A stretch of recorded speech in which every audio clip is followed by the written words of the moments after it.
Del libro y incluso del título, ¿no?, de biodiversidad, patrimonio y cocina, un poco en la discusión que ya se está suscitando, era porque tanto organizaciones civiles, organizaciones campesinas y compañeros nos han llamado la atención de que no podemos hablar de cocina ni de cultura alimentaria sin hablar del territorio, sin hablar de la lengua, sin hablar de la cultura y sin hablar de la biodiversidad. Separar a la cocina,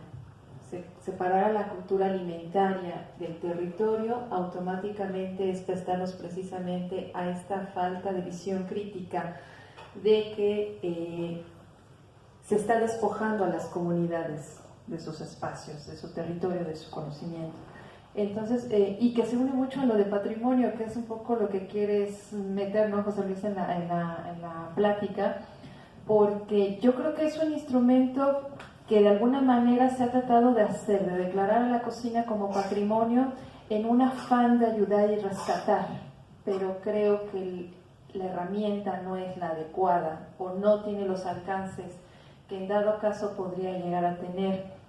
porque la forma en que está estipulada la visión del patrimonio como una cuestión cultural un tanto abstracta y fuera, ¿no?, como una visión inmaterial, creo que es un problema serio, que es el que precisamente tanto las comunidades como varias organizaciones nos han estado señalando, incluso a nosotros como antropólogos, que somos los que hablamos de patrimonio y que tratamos de rescatar. Y por ejemplo, Eckhart, Bosch, Víctor Toledo, Narciso Barrera, el grupo ETC, Vandana Shiva, Machuca, nos han estado llamando la atención de que si vamos a hablar de patrimonio, tal vez habría que hablar de patrimonio biocultural en el sentido de decir que cultura y biología no están separados, que la cultura y los territorios que ocupan las comunidades indígenas, campesinas, urbanas, populares, originarias, como cada quien se denomine, no están separados. Que cuando hablamos de un ingrediente, estamos hablando de una relación histórica y de memoria, que cuando estamos hablando del aguautle, pues tenemos un riesgo muy fuerte con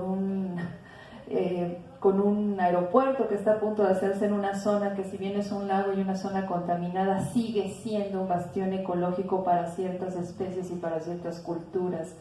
Y que entonces cuando hablamos de biodiversidad, aún con todo el daño que hemos hecho ecológico a nosotros mismos también como especie,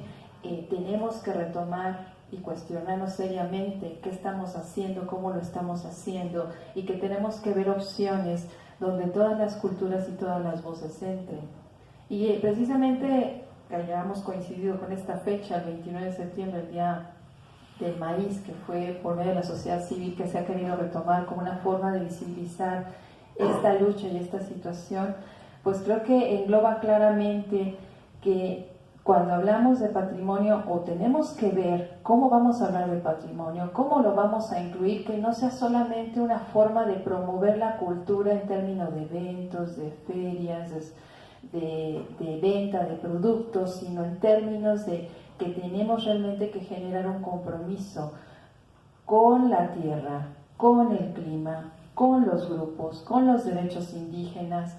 con el desarrollo también incluso urbano, ¿no?, que tenemos aquí un problema muy serio en esta ciudad y en este país en esos términos. De ahí que nuestra intención en el programa y en el proyecto es generar esa discusión desde diferentes voces, desde diferentes disciplinas también, no nada más desde la antropología, sino que hemos tenido varios compañeros, biólogos, también de agroecología, etcétera, geógrafos que han estado planteando, cronistas también, organizaciones, etcétera, para poder dar esta discusión de que nos hace falta generar una reflexión muy seria al respecto, que nos hace falta incluso cambiar hábitos, porque no nada más es que los políticos lo hagan, nosotros también tenemos que cambiar seriamente hábitos, forma de ver las cosas, formas de consumo, considerar y priorizar lo industrializado por encima de lo tradicional, pero también lo tradicional, desde qué punto de vista lo estamos viendo, ya que estamos dándole prioridad y que a veces generamos sobreexplotación también por la demanda de ciertos recursos, ¿no? Entonces también implica una visión crítica hacia nosotros mismos. Por ahí un poco el afán que tenemos en el proyecto y en el seminario, ¿no?, y las discusiones que nos interesa generar también con el libro y con el que sigue y con los que vienen y con los compañeros que están prestándose de manera muy generosa y solidaria en las discusiones en el seminario y en el programa.